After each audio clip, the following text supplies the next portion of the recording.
What is happening, Bills Mafia? Ryan Thomas here for another episode of the Thomas Take Sports Podcast brought to you by 26shirts.com.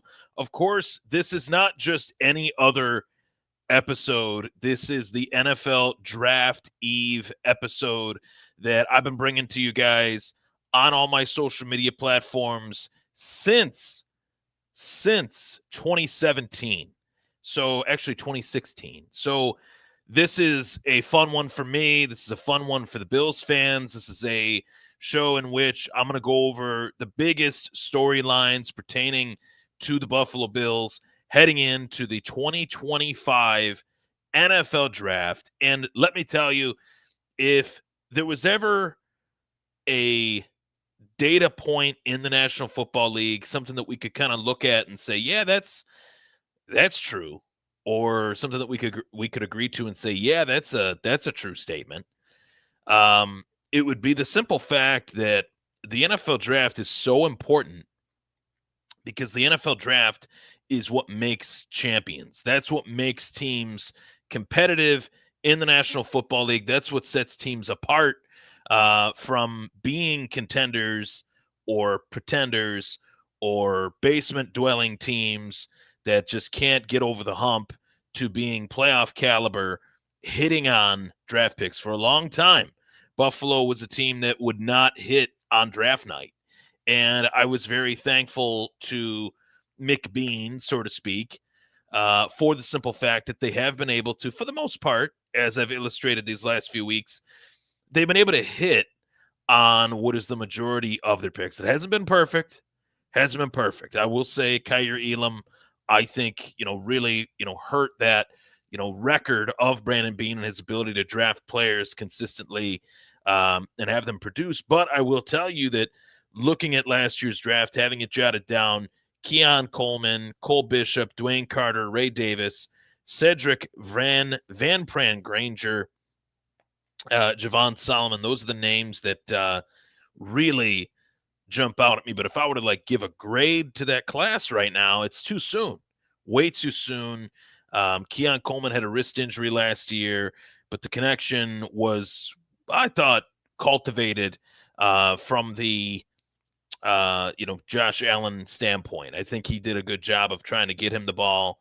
That Seattle game, Keon Coleman was lined up on Riq Woolen, and that was a game that I was really impressed with the status and ability of one Keon Coleman. So a lot to kind of go over there. That proves right there that, only 1 year. You cannot judge a draft class based off of only one season. So the way I look at it is this. We're going to look at this draft class a year from now, whatever the Buffalo Bills do starting tomorrow night, and we're going to say to ourselves, you know what? I cannot give an accurate grade on this a year from now. It's just way too soon. But I can definitely go into, prior to this draft, what are the biggest storylines for the Buffalo Bills heading into this draft tomorrow night. And obviously, the big question in this Buffalo Bills 2025 NFL draft eve show, as I like to call it, is what are they going to do with that 30th overall selection? Now, this is really important. What will the Bills do with that 30th overall pick? Now, what will they do? That is kind of sidebar in this. That is not just taking a player with the 30th overall pick. Do they either take a player at 30 or do they decide to trade the pick away, trade with another team, trade down, or trade up? And I think Brandon Beane has shown his ability to do both in an effective way. I love the Dalton Kincaid move up. I think that will pay dividends. If you look at that from a last year's standpoint, a lot of people are saying that Dalton Kincaid had a bad year last year. Yeah, maybe statistically in comparison to what was a record-setting rookie year, he had a not so great year. But I like the player. I like the player at that position in a Buffalo Bills uniform, and Brandon Beane has shown a time or two that he's willing to trade a 4th-round draft choice just to move up a couple picks in the first round. He did it with Dalton Kincaid, and I think he could do it again if a player falls to Buffalo that they really like, whether it's a Kenneth Grant, whether it's a corner, whether it's a linebacker. There's a lot of rumors swirling that Buffalo could be in the linebacker conversation. But I will say that, that is, to me, my biggest question for Brandon Beane is what will the Bills do with the 30th overall pick? I tend to believe that come tomorrow night, the Bills will not pick 30th, no matter what. That could mean the Bills either trade up, the Bills either trade down. They traded down last year. They traded down, as I mentioned earlier, for Keon Coleman. They picked up what was the 3rd-round selection, getting a 3rd-round pick, which they didn't have going into last year's draft, taking DeWayne Carter, who I would say, looking at the stats here, played 11 games, more than 300 snaps, and recorded 8 tackles, was somebody that I think there was a window where DeWayne Carter was playing really, really well. He got hurt. It was unfortunate. It sucked, but DeWayne Carter was a solid player for us last year when healthy. So that is kind of where I'm looking at. I don't think this pick will be made at 30. I think this pick is going to be traded. I think the pick will be moved. Whether the Bills trade up, whether the Bills trade down, that is the only decision I see happening. I don't see Buffalo picking with the 30th overall pick. So this is a talking point that I brought up, and it's something that's been kind of floating around the Bills Mafia social media landscape these last few weeks, and that is the whole James Cook saga. Now, James Cook, these workouts that the Bills are embarking on right here, right now, these workouts are voluntary. So no player is forced or obligated to go into these workouts, but James Cook being the biggest name that did not attend these workouts so far, and it's just got me feeling like, okay, if he is not attending, we don't know if he's not attending for the contract reasons. Brandon Beane said it best. If he's not attending for the contract reasons, those were not things that were explained to Brandon Beane as to why he was not there. So let's just say that the facts are the facts. James Cook went to social media explaining that he wants more money at the game's running back position. Specifically, he wants $15 million, and specifically, he wants to get his keep from the team that he's played for the last 3 seasons. He's not done yet with his rookie contract. He's still got a little ways to go on that rookie deal. He's entering the final year of his contract. It's a 4-year standard rookie contract, as he was selected in the 2nd round 4 years ago. So looking at this, outside looking in, we understand very well that James Cook was a great player for us last year. He had 16 touchdowns, 16 rushing touchdowns, that is, breaking O.J. Simpson's or tying O.J. Simpson's record, putting himself in the same company as O.J. Simpson. We know how great of a player he was for the Buffalo Bills back in his day, off the field, after the career stuff aside. O.J. Simpson was a stud running back. That nobody can debate that. That's just fact. And James Cook put himself statistically in today's era of football, very pass-happy league, put himself statistically in the same company as one of the best running backs of all time in O.J. Simpson. So definitely had a great year. But I've talked about this, each week throughout my time on the podcast, just throwing different scenarios at the Bills Mafia in regards to James Cook and what could take place. My second biggest question is not whether the Bills will re-sign James Cook, because I think a lot of red tape would have to be cut through in order for James Cook to get re-signed heading into the season. My question is, right here, right now, April 23rd, 10 minutes after 8, at this time, the draft will be going on. Will be, a couple picks probably into the 2025 NFL draft at this time tomorrow night. So as the first round progresses, as these teams start to take their, top flight type players, will we see James Cook be traded? Will James Cook be traded? Should James Cook be traded? Now, I like to look at these things from both sides of the coin. There's heads or tails. Should he be traded or should he not be traded? Let's go for the case of he should not be traded. We'll start there first. James Cook should not be traded. Then what is the plan after that?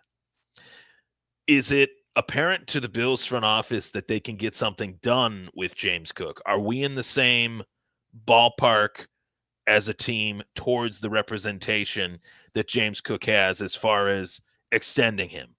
If we are, that has not been what has been portrayed. What has been portrayed is that the Bills have focused on signing and extending guys that were not under contract for this upcoming season. And they've somewhat said, okay, well, James Cook, you got another year left on your contract. We're going to, push that to further down the road, whether it's this season, whether it's next off season, potentially. That could mean either one of those two things. But either way, the progress in the negotiations has not been apparent by really either party. James Cook has talked about wanting more money. Brandon Beane has talked about focusing on signing guys that are obviously under contract for this, not under contract for this upcoming season. Guys like Christian Benford, by the way, guys like Terrell Bernard, by the way, who they were able to extend and keep in Buffalo that were on the last year of the contract, much to the happiness of myself and many other members of Bills Mafia. We were able to keep a lot of our own players that were up for contracts, which was great. I think that was great because they've played great here in Buffalo. They want to be here, and they get to stay within that Sean McDermott-led unit as a team, not just as a defense, but as a team. So that is kind of my, I guess, breakdown of not trading James Cook. You keep James Cook. He plays another year for us. We got another year to maybe figure out whether we want to keep him or not, negotiate and all those things. Maybe his value comes down. Maybe he doesn't have as good a year as he did last year. Maybe James Cook is a little bit worried that Buffalo will not use him in the same form and fashion so that they can save, so that they don't have to pay him the money that they would typically with a player coming off of a season like he has. It's a tactic that teams do use in terms of using guys a little less. Maybe we'll be able to split the backfield a little bit more with Ray Davis, Ty Johnson, bring those numbers down a little bit, and then actually not have to pay him as much money. Just ask Saquon Barkley about that in New York with the Giants. Very similar stuff happened with him. Very similar stuff happened with Derrick Henry in Tennessee. So before he moved on to Baltimore. So that's another layer of the situation. The next layer of the situation is I look at it from the standpoint of if they're far apart now and the damage has kind of been done in terms of James Cook playing his cards, playing his hand, and Brandon Beane kind of saying you're bluffing, and James Cook saying, you got me. Does James Cook then just say to himself, I'm going to play this season and I'm leaving Buffalo. This is my last year at Buffalo, or I'm going to hold out? Then that creates a bad problem for James Cook as well as the Buffalo Bills in a sense, but more so for James Cook. Just ask Le'Veon Bell about that, about being a running back and holding out in your prime. It's never a smart decision, regardless for whatever you feel you're worth. But I think what's best, the best case scenario for both parties, in all honesty, would be to trade James Cook. I'm talking about for both the Buffalo Bills and James Cook. Now, here's why I say that. I'm looking at it from the best case scenario for both parties, as I just stated. James Cook gets the chance to go to another team and to get paid. This situation, a player that has 1 year left on his contract that wants to be paid the top dollar that he feels he is worth, no trade will be made without a team extending an offer out to James Cook as well as the Buffalo Bills. Hey, we're going to give you a second-round pick in 2025, maybe a fifth-round pick in 2026 for James Cook. And we're also going to give James Cook a 5-year deal worth, let's just say, $57 million. We'll just throw that out. Just a random $60 million. We'll just say that. James Cook says, okay, Buffalo says, okay, we like the return. You guys get the chance to take on this rookie contract. We'll get another pick in here, another 2 picks in here that represent rookie contracts, which are very valuable in this league, believe it or not. And we move on. And that's a scenario that if the situation with the contract extension is so, I don't want to say bad, but bad in the sense that it's nowhere near close, why would the Bills hold on to him and potentially lose him for nothing? Especially when they need players on both offense and defense that are depth pieces, especially when you could replace James Cook in no better draft class at the running back position in the last 10, 15 years, in my opinion, than this one. I talked about the wide receivers last season for last year's draft coverage in depth. I said that it was the best wide receiver draft class I think that I've ever seen. I think so far I've been proven right on that. The immediate impact that almost every wideout has had in the first 2 rounds of this draft class, including Keon Coleman. Now, you could rank which ones were more impactful than others, but including Keon Coleman, this was a class of wide receivers last season that was very dynamic and very useful to the teams that were picking them. That's how I feel about guys like Trayvon Henderson, about guys like Ashawn Jeanty, about guys like Quinton Judkins, Cam Scatabo. This is a great class of running backs. And ideally, if the Bills are going to lose a running back due to a contract situation, I'd rather they trade him away and get a pick that they could use at any position they want, running back or not, or they could trade him away and use it for their defense, which I also think needs a lot of work. Total defense last year, the Bills were 17th in the National Football League. Rushing defense, they were 12th, which isn't horrible, but it's not great. Passing defense, they were 24th. So a lot of work in that secondary, as I've talked about these last few weeks here leading into this draft night rather, I think is essential. Now, Rasul Douglas, still a free agent. We bring in Trey White, but we know Trey White's a little long in the tooth. I think the 3 positions that Buffalo will be targeting in this draft will be corner, and not in this particular order, but just in terms of needs, would be secondary, receiver, and edge rusher, and potentially linebacker, because Matt Milano has suffered through a lot of injuries these last 3 years. He's barely remained healthy, and this is a draft class where McDermott and Bean have to focus on getting it right. This is one that I think could be the difference of any year that McBean has been together, McDermott and Brandon Bean, that if they get this one right, there's a very realistic chance based on the pecking order of the AFC that Buffalo will be right back where they belong, and that's in the AFC Championship game, vying for an opportunity to play in their first Super Bowl since 1993. So looking at that, the optics of that, the league itself, their competition, I think Kansas City is dwindling. I think that loss to the Philadelphia Eagles was potentially the beginning of the end. And maybe that sounds like wishful thinking on my part, but I know when teams lose in Super Bowls like that, in the form and fashion that they did to the Philadelphia Eagles, it takes a lot for that team to be able to get back. That's what makes those Buffalo Bills teams of the early 90s so special. They got kicked in the mouth, kicked in the throat. The throat was stepped on, and they were still able to find a way to, make it back. So this honestly is a situation where I think Buffalo has to strike right here, right now, while the iron is hot.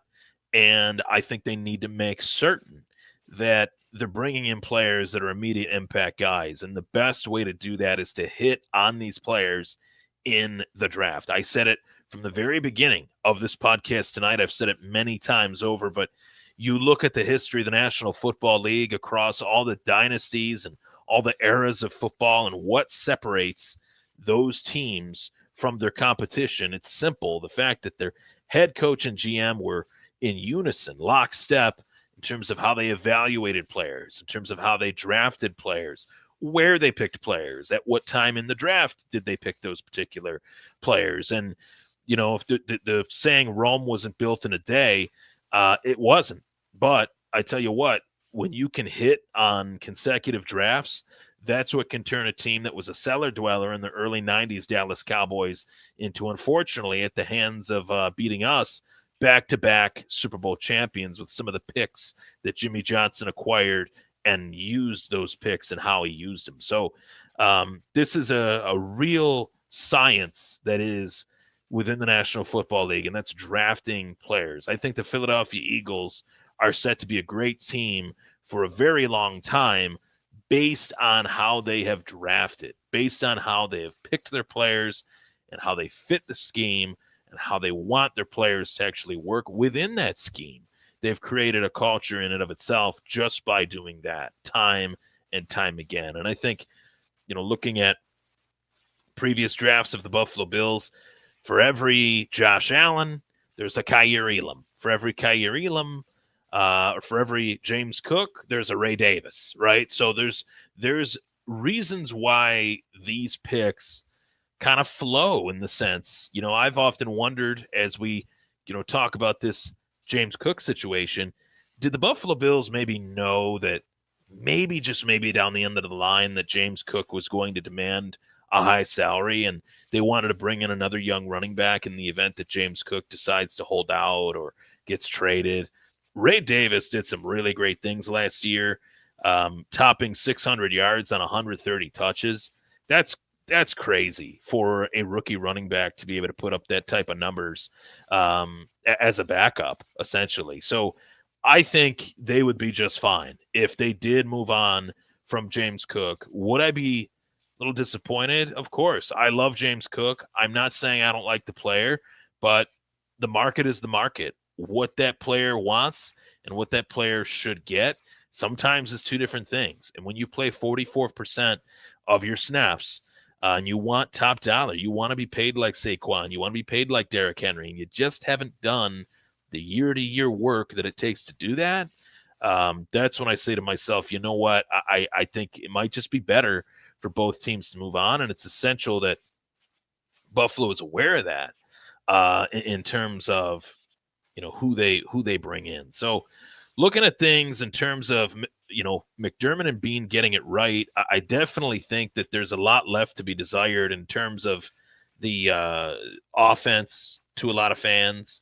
A lot of fans look at Josh Allen and they say, man, this guy is so phenomenal. He's so great. What could he be in terms of prioritizing our offense? What could Josh Allen be if he had, let's just say, a DK Metcalf, if he had, let's just say, an Amon-Ra St. Brown or a Jamar Chase or a Justin Jefferson? What could he be? And, obviously, I don't want to say that the misstep of last year's draft was selecting Keon Coleman. I love Keon Coleman. I think he's got a lot of potential and a lot of talent, very unique player in a lot of different ways. But I said Ladd McConkey no matter what. I said maybe move up for Brian Thomas Jr. last year. Pun on the name, yes. Ryan Thomas sitting here. Brian Thomas drafted in a trade up by the Jacksonville Jaguars, who had just signed former Bill Gabe Davis, by the way. But I didn't feel like Keon was the guy that Buffalo needed. So they take him. I like the player, like the personality, like his attributes, actually. But I would like another wide receiver in this class, in this draft.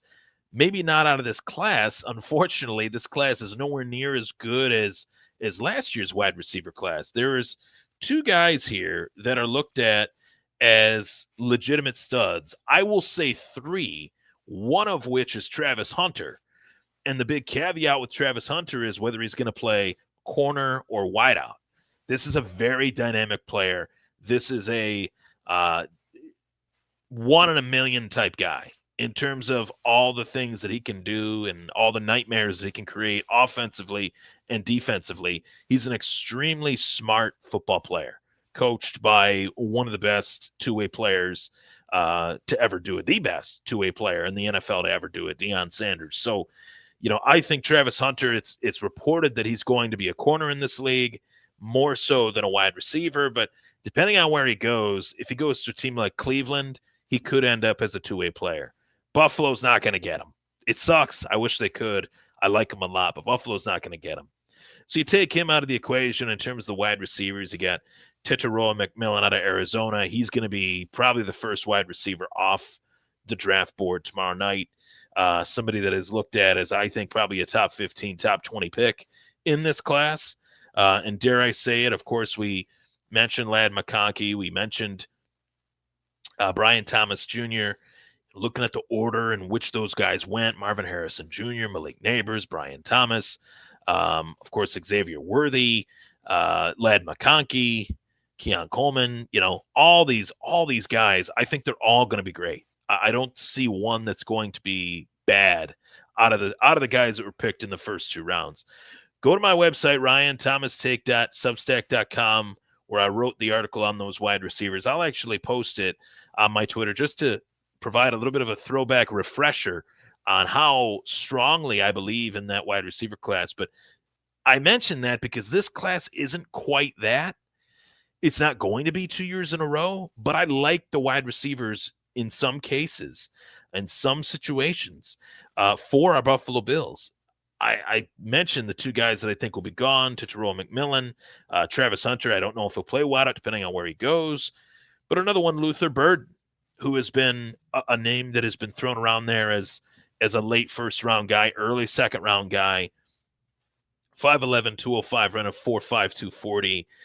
When I look at a player at that wide receiver position for the Bills specifically, I want a guy that can really burn it after the catch, really burn guys, yards after catch, run after catch. That's what I do see from Luther Burden. He's got some electric, array or repertoire of moves in his head post catch, which is really unique, really dynamic, really fun. But I will say that he's not a speedster, and neither is Keon Coleman. Maybe that fits what Buffalo would be looking for in certain cases, where they're not looking for guys that, are fast. They're looking for guys that can catch, guys that can run routes, and guys that can create yards after catch, run after catch opportunity, guys like Khalil Shakir and Keon Coleman, which is very interesting. I think that makes him an interesting fit for the Bills. And looking at Emeka Egbuka, very much out of the Ohio State, by the way, national champs, very much similar to Khalil Shakir. I see a lot of the same abilities, and that's not a bad thing. It's just, does Buffalo want another Curtis Samuel, Khalil Shakir type guy in the wide receiver room? I don't know. But I definitely like to say that for all the wide receiver savants out there, or for all the people that think that the wide receiver savants, they have preached so much these last 2 years about speed and about release. Now, there's differences between speed and release. Speed is in breaking or down the field. In breaking out of routes, I would look at release as the one area that Buffalo could really take advantage of. The one area that we have not taken advantage of these last, I would say, 5 or 6 years. Buffalo has flirted with a lot of guys in their past that have a great ability to release. Percy Harvin, Roscoe Parrish, some of those names that I give you guys, you're going to scoff at. Sammy Watkins was another one. Great release in college, guy that could just burst, right? But those guys didn't work out here, and they weren't here that long, and they weren't the players that Buffalo thought they would be. Now, those were players that they took, in the first round. In the case of Sammy Watkins, Percy Harvin was late, free agent addition. More tread off the tire than on the tire, I'd say. And then Roscoe Parrish was a very small kind of gadget guy that they used in punt return and kick return ability. Definitely had that, right? And he made some plays. I'm not saying he didn't, but wasn't the player that he was at the U in the NFL. That's a fact. Now, there's a guy in this draft class at wide receiver that I would say reminds me of a today's version of a top flight release wide receiver, a guy that can stretch it, a guy that can be, that type of receiver that was seen in New Orleans with like a Devery Henderson a few years back, or a Steve Smith in Carolina. Isaiah Bond out of Texas, out of UT, Longhorns wideout. This guy can burn it. He can burn people just flat down the field, straight line speed. And he's looked at as a 4.3, 140 guy, speed freak, who played 2 years at Alabama, transferred to Texas, as a lot of players are transferring and moving around. But the results in 2024 statistically weren't that great. 34 catches, 540 yards, nothing to really write home about. But the athleticism and the ability to stretch the field is sought after at that wide receiver position as a true rarity in terms of success rate, that Isaiah Bond is looked at as a real serious top 100 pick in this draft. Buffalo getting him in the second or third round, I think, could be a steal. Darnell Mooney is my player comp to Isaiah Bond. Darnell Mooney's a guy that he's not a Pro Bowler, not a guy that's going to be in the Pro Bowl every single year, but he does have the speed. He does have the acceleration. Jameson Williams, the Detroit Lions, is another guy, pure speed, pure acceleration guy that can get open. And I think the more guys like that you can get with the rare speed, traits that could develop into a wide receiver too, that takes so much pressure off of a guy like Josh Allen, who has carried the load, I think, for a little too long in Buffalo. And he came off an MVP season. We love him for it. But guys like that can make Josh Allen in this offense even better in the 2024 look back there. We weren't able to get a guy like that. Could get a guy like that in 2025. Now, prioritizing the defense as well, I think, is something that I've looked at extensively, because, as I mentioned, this defense was very poor in terms of pass defense last year. It was probably one of the worst years, maybe the worst year in the McDermott era in terms of secondary play. They lost Micah Hyde. They lost Jordan Poyer. So definitely was going to be a little while before they were able to, see some dividends paid off. Fortunately, I don't really think they did. I think they thought that Damar Hamlin could fit the role. Does in some areas, doesn't in others. Cole Bishop thought he could fit the role. Does in some areas, doesn't in others. They don't have the complete package at two safeties. Taylor Rapp plays really hard, throws his body around, throws it around to set the tone. Sometimes it can get him hurt. So I think corner and safety are areas that this team could really add to. You have your top flight guys like Will Johnson out of Michigan, Travis Hunter out of Colorado, got Jahdae Barron, who I think is probably a top 20 player. You'd have to trade up to get a guy like that. Trey Amos from Ole Miss, possibly. Benjamin Morrison out of my Notre Dame Fighting Irish. Hey, I wouldn't be against it. Virtually what I see in this draft class is corners that have a little bit of length to them, corners that are above 6 foot tall, corners that are playing as if maybe when they're 5'11" or 5'10", they play as if they're above 6 foot tall. So that's what really jumps out at me in terms of this draft class at corner. And maybe this corner class, if you were to look at it as a whole, is better than the wide receiver class. I think that that's a safe assessment, but it's one that I'm throwing out there because I don't think many people are talking about it in that perspective. So corner is definitely something that could be of a priority. Wide receiver, corner, edge rusher, interior defensive lineman, the kid out of Ohio State, the kid out of Michigan, one of those two would be phenomenal. So to wrap up the Draft Eve show, I hope you guys really enjoyed this show tonight. I always like to keep it a tight 35, 36 minutes. The storylines around the National Football League in terms of this NFL draft are the greatest reality television show that's ever existed. I think it's the first reality TV show that we never knew we had until reality TV like Survivor and Big Brother and all these other reality TV shows came out. Real World. This is the reality TV show of the NFL offseason. Seeing where these young men go in their careers.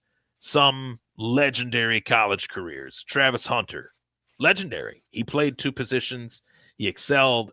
took a program that was really struggling and was able to make the most of his opportunity. I want to see what happens with this kid in the National Football League. I want to see what happens with a kid like Shedeur Sanders, with a kid like Cam Ward, with a kid like Cam Scadabo, running back, runs like a chicken with his head cut off.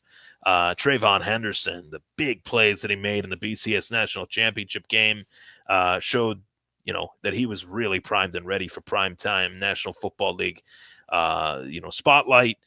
I'm really curious to see what happens with these guys. Obviously, it goes without saying, but when I look at the biggest storyline, the one biggest storyline in this draft, it is, without a shadow of a doubt, Shedeur Sanders. Where is Shedeur Sanders going to go?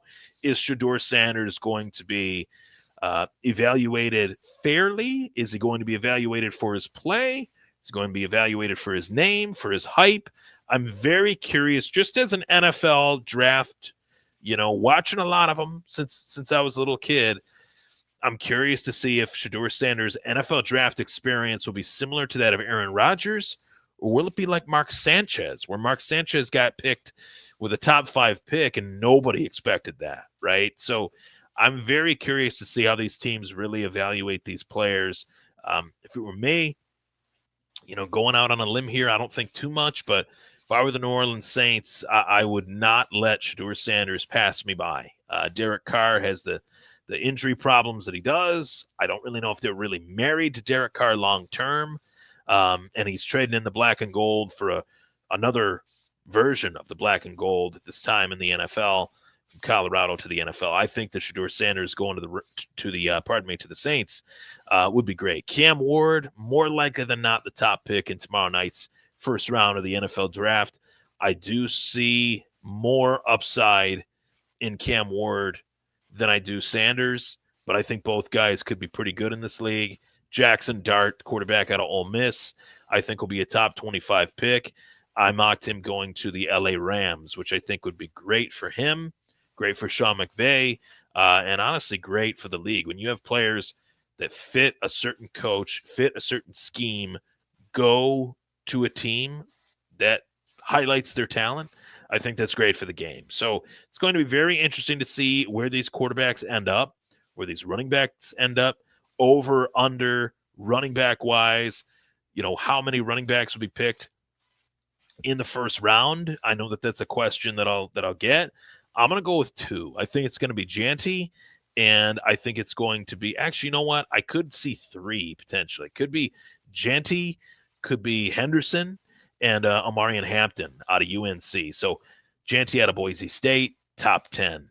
Trayvon Henderson and Omarion Hampton, top 20. So could see 3 running backs go in the top 20, 25 picks of the first round of the 2025 NFL draft tomorrow night. Those are my takes. That's how I see it. I greatly appreciate you guys tuning in to this episode of the Thomas Take Sports Podcast. Of course, enjoy draft night tomorrow night. Last and certainly not least, go Bills. Brandon Beane and Sean McDermott. Let's get some diamonds in the rough starting tomorrow night into Friday, Saturday, Sunday. I'm really excited to see what happens with the Buffalo Bills on the biggest night of the NFL offseason, the NFL draft. Take care, guys, and I'll see you next Wednesday.